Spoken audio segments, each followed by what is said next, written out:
मैं हूं अमरदेव सिंह। आप सभी का स्वागत करता हूं अपने YouTube चैनल CGPSC नॉलेज में। दोस्तों, जो हमारा जनजाति वाली वीडियो सीरीज चल रही है, आज उसमें हम अगली जनजाति देखने जा रहे हैं, वो है नगेसिया जनजाति। इसके पहले भी हमने जो है 5 से 6 जनजाति को कवर कर लिया है। आप वो वीडियो भी देख सकते हैं। अगर आपको ये वीडियो सीरीज इंपॉर्टेंट लग रही है तो वीडियो सीरीज को जरूर लाइक कीजिए। जो भी हम वीडियो डाल रहे हैं उसको लाइक कीजिए, अपने दोस्तों में शेयर कीजिए, ताकि हमको ये पता चल सके कि आपको ये वीडियो जो सीरीज चल रही है वो आपको बेनिफिट दे रही है। ठीक है। इसके अलावा आप जो है हमारे टेलीग्राम ग्रुप से भी जुड़ सकते हैं। CGPSC नॉलेज अगर आप सर्च करेंगे तो आपको टेलीग्राम ग्रुप का लिंक मिल जाएगा, जहां पर डेली कुछ ना कुछ क्विज चल रहा है। इसके अलावा आपको कई इंपॉर्टेंट नोट्स जो आपके मेंस के एग्जाम, प्री के एग्जाम में काम आ सकते हैं, वो आपको वहां पर डेली डाले जा रहे हैं। तो आप अगर जुड़ना चाहते हो उस ग्रुप से तो आप डायरेक्ट CGPSC नॉलेज सर्च करके भी जुड़ सकते हैं, या उसका लिंक जो है मैं आपको कमेंट बॉक्स में दूंगा, आप उसको क्लिक करके भी उस ग्रुप को ज्वाइन कर सकते हैं। चलिए चालू करते हैं आज का क्लास। और सबसे पहले देखते हैं कि नगेसिया जनजाति का निवास स्थल छत्तीसगढ़ में कहाँ है। तो नगेसिया जनजाति मुख्य रूप से छत्तीसगढ़ के 2 संभाग में रहती है, बिलासपुर संभाग और एक है आपका सरगुजा संभाग। बिलासपुर संभाग में बिलासपुर और रायगढ़ में इनका निवास स्थान है, जबकि सरगुजा संभाग में सरगुजा, जसपुर और बलरामपुर, यानी टोटल छत्तीसगढ़ के 5 जिलों में नगेसिया जनजाति का निवास स्थल है। बिलासपुर, रायगढ़, जसपुर, सरगुजा और बलरामपुर। ठीक है। तो निवास स्थान बिलासपुर, रायगढ़, सरगुजा, जसपुर और बलरामपुर। अब देखिए यहाँ पर अगर आप देखेंगे तो ये पूरा छत्तीसगढ़ का बॉर्डर है। तो छत्तीसगढ़ के बॉर्डर यहाँ पर कौन सा राज्य पड़ता है? झारखंड। तो ऐसा माना जाता है कि नगेसिया जनजाति का जो मूल राज्य है वो है झारखंड, और झारखंड से नगेसिया जनजाति छत्तीसगढ़ में आकर बसी है। जैसे हमने पिछली क्लास में भी देखा था कि उड़ीसा से जनजातियां आकर यहाँ पर बसी, वैसे ही आपसे पूछा जाए नगेसिया जनजाति कहां से आकर बसी है, तो वो है झारखंड से।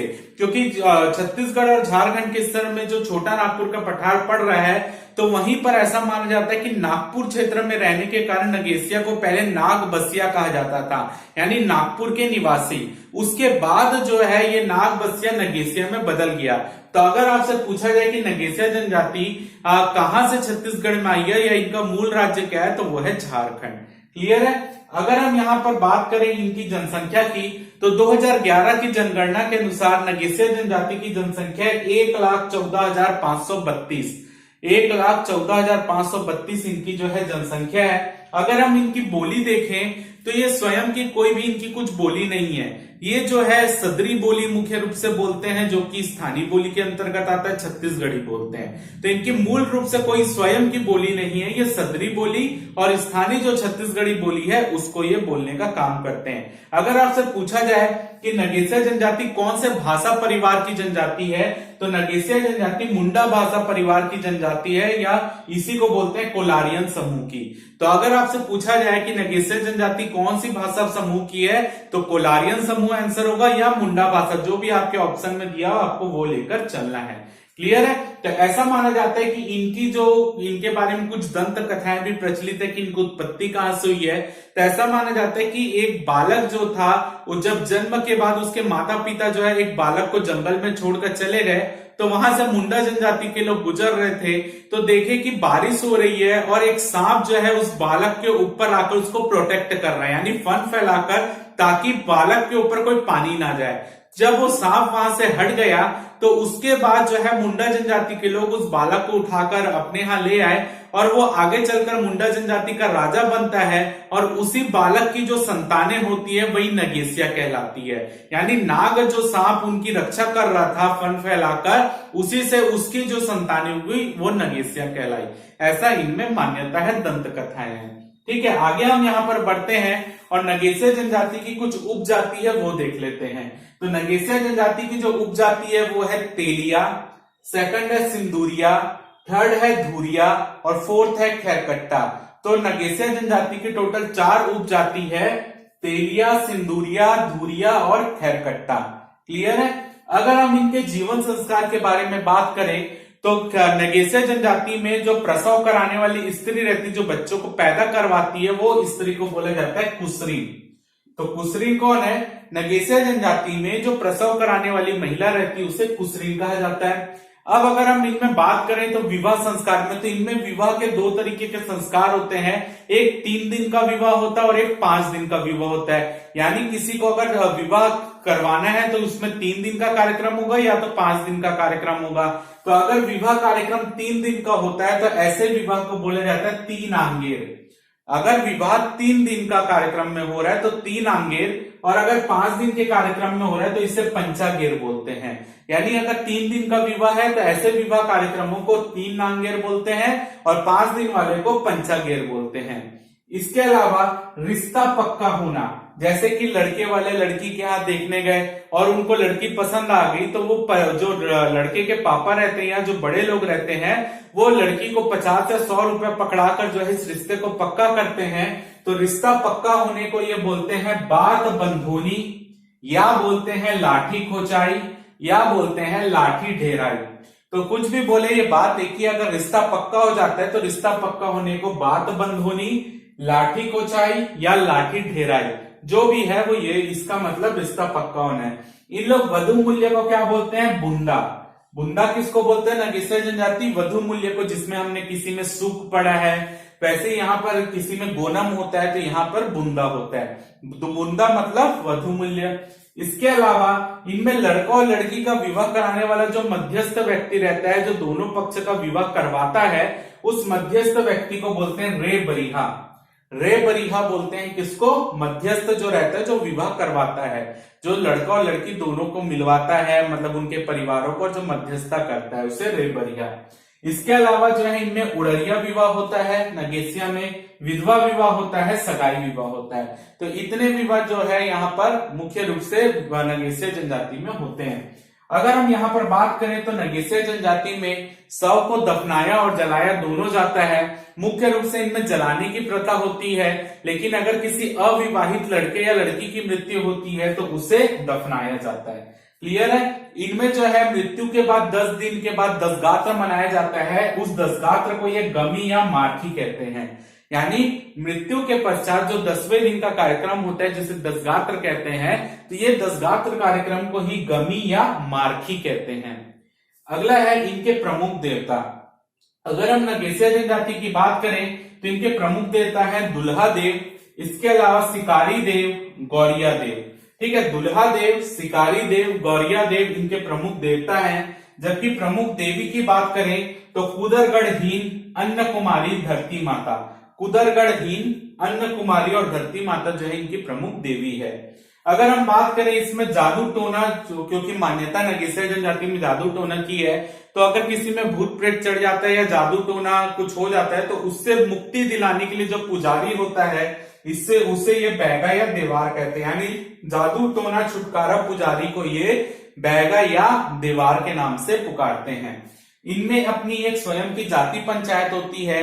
जाति पंचायत का जो मुखिया रहता है उसे ये लोटादार कहते हैं। लोटादार सबसे बड़ा होता है, जिसमें जो है सारे फैसला लोटादार ही लेता है।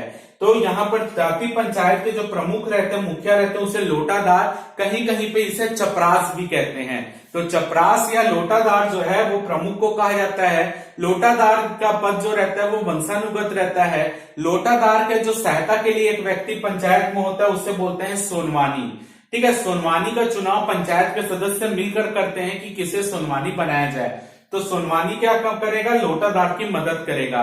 और फिर लोटादार और सोनवानी दोनों की मदद के लिए 2 सिपाही सदस्य भी रहते हैं। तो यहाँ पर इनका क्रम होता है, सबसे ऊपर रहता है लोटादार जिसे चपरास भी कहते हैं, उसकी मदद के लिए सोनवानी, और सोनवानी की मदद के लिए 2 सिपाही।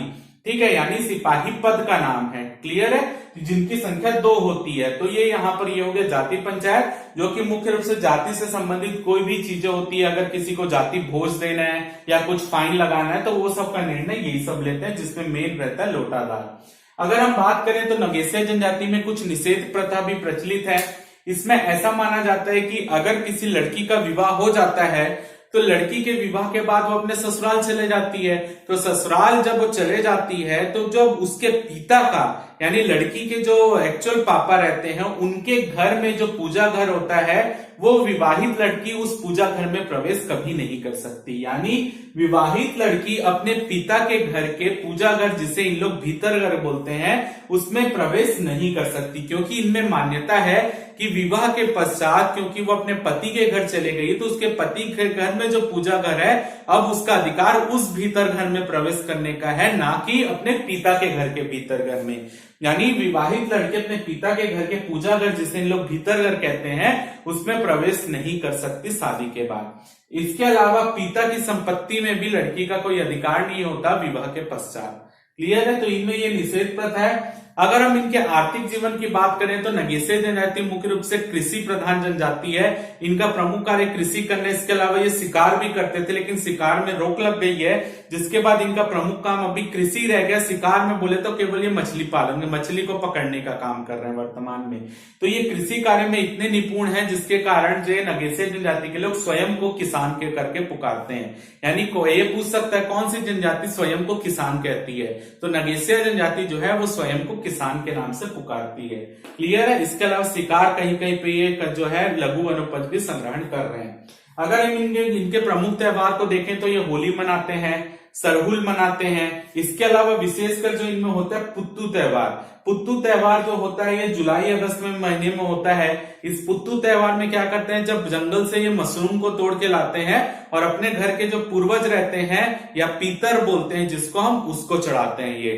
ठीक है? तो ये पुत्तू त्योहार जुलाई अगस्त में मनाया जाता है, जिसमें जंगल से मशरूम तोड़ के लाते हैं और अपने पूर्वजों को चढ़ाते हैं या पीतर को चढ़ाते हैं। इसके अलावा इनमें गोंदली कोरहा त्योहार भी भाद्र माह में मनाया जाता है। गोंदली कोरहा त्योहार में ये होता है कि जब तक ये अपने जो खेती में जो गोंदली की फसल होती है, जब तक ये अपने पीतर को नहीं चढ़ा देते तब तक ये गोंदली का प्रयोग नहीं कर सकते, यानी गोंदली को खा नहीं सकते। तो ये त्योहार भी उनमें होता है। गोंदली कोरहा भाद्र माह में, पुत्तू त्योहार जुलाई अगस्त में मशरूम की फसल को जंगल से तोड़ के अपने पीतर को चढ़ाते हैं। तो ये कुछ हो गया महत्वपूर्ण नगेसिया जनजाति से रिलेटेड चीजें जो आपके पेपर में पूछी जा सकती है।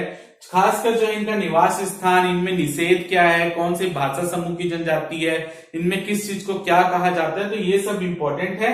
आप इसके स्क्रीनशॉट ले लीजिए।